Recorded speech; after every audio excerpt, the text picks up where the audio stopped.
the third generation Countryman. It's bigger, more powerful, and better, right? My name is Jimmy, and welcome to the 2025 Mini Cooper S Countryman. This is the, essentially, BMW X1, X2, Countryman, the 2 Series, but not the rear-wheel drive 2 Series or front-wheel drive one. All the same platform and basically very similar vehicles. But the Countryman is the quirky one, the one that, well, it's a little bit more fun. It's a little bit more spunky, because it is. Just look at it. It's definitely not an X1 and it's not as outrageous as the X2. I like the Countryman, well, the previous generation. I like that generation. It was still a Mini, just bigger, fatter. This, well, it's definitely a lot less Mini than it was. The entire front end is a lot more chiseled off. Gone is that clamshell front hood. And the rear taillights, while it is cool and they have different animations to them, it just doesn't scream Mini to me. The side profile, though, there are some Mini-esque pieces to it. I like the overall roof line. I mean, it's not like it's a bad-looking car, but it's, well, it's just more plain than the previous generation. But it's still, like I said, spunky. Moving to the inside, you do get a larger cargo space than before. At 25 cubic feet, Mini says it's 25% larger than previous. And you get a little bit of underfloor storage, which is nice, and a spare tire. I was playing around on the configurator. In the US, it seems that the spare is optional extra, whereas here in Canada, you get that as standard. But with the spare, of course, you lose out on a little bit of space. You can, of course, fold down the rear seats 40-20-40, so you can, well, stow all the longer stuff that you need and still carry the people. However you want to configure it, you can. The rear seats, very comfortable. I'm 5'11", headroom, legroom, not a problem at all in here. You get vents in the center, USB-C ports, and it looks very similar to the X1 and X2 here, but I mean, it's the same platform, so it is what it is. I am a child passenger safety technician, so I do want to show you exactly how child seats would fit. On the driver's side, this is a Kleckling infant seat. No problems getting an infant carrier in here. I did have to move the driver's seat up just a tad, but I am still comfortable at 5'11" in the front seat here. On the passenger side, this is a Kleck 5th in rear facing. Plenty of space for that. My child has been like jumping in and out of it with really no issues here. And in front of a rearward facing seat, this is how much room I have. I said at 5'11". You get 2 sets of lower anchors because it is a BMW. They're very easy to find just behind these covers. And then you got 3 upper anchors just behind the seats. Moving to the front, as this has basically all the packages that's available, these are the JCW sport seats, and they are actually quite nice. The side bolsters are nice size and they really hold me in. You do get 4-way adjustable lumbar support, and with that, they kind of incorporated massaging seats. They're really not a massaging seat. It just moves that lumbar support up and down. There's nothing on the bottom. It is good for longer journeys, so it just moves you about a little bit, so you just don't get as fatigued as, you know, if you're just to be completely stale within the seat itself. In front of me is your typical, actually, M Sport steering wheel, because you have these extra large thumb grips here. They are humongous. Some actually may hate that. But you got all your regular BMW buttons and this little cloth piece in the middle, which I actually find to be quite nice.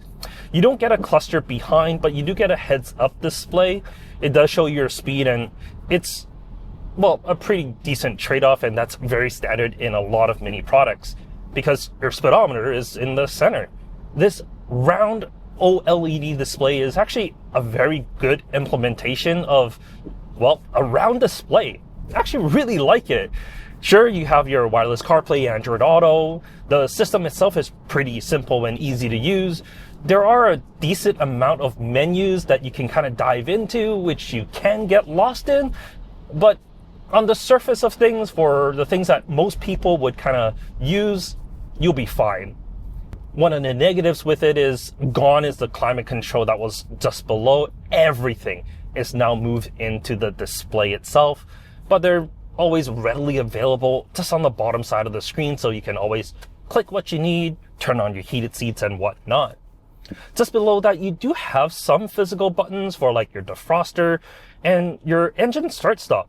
I love this toggle. It's just, well, a little bit different than every other car, as well as the shifter and the experience mode. It's just a little bit different. And because, well, the shifter and the experience mode, the toggle, it's a little bit different size.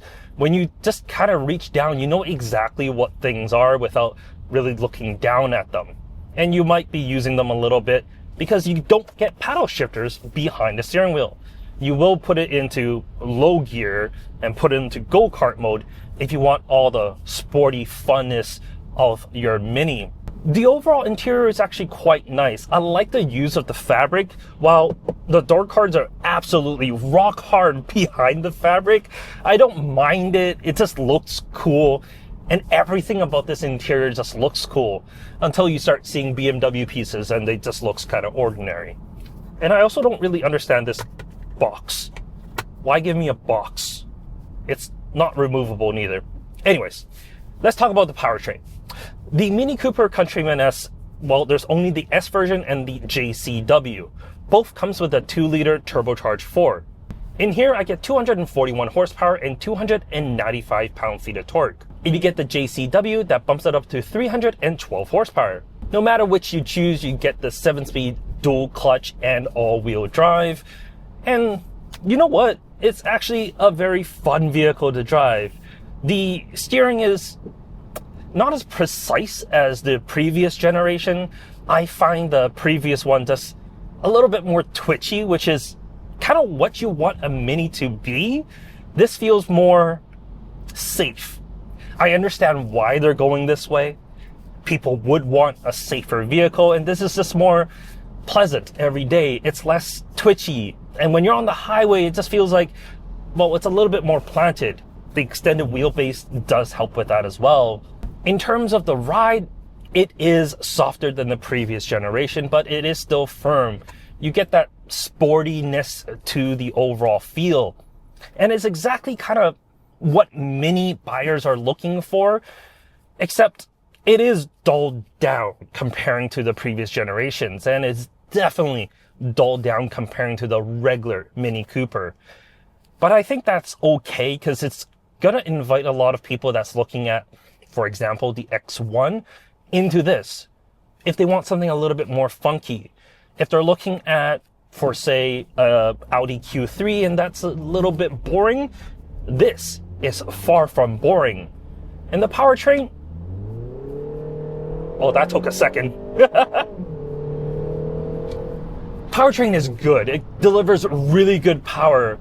The dual clutch is a little slow when you're on core mode, which I am on right now. Put into go-kart and put it into low gear and everything spices up a bit and makes it a lot more enjoyable. But in order for you to do that, you gotta like press and hold the experience to go to go-kart mode and then wait for that. Then you're in go-kart mode, then activate low gear, then throttle. So if you immediately need that sport mode, it's just not right there, which is,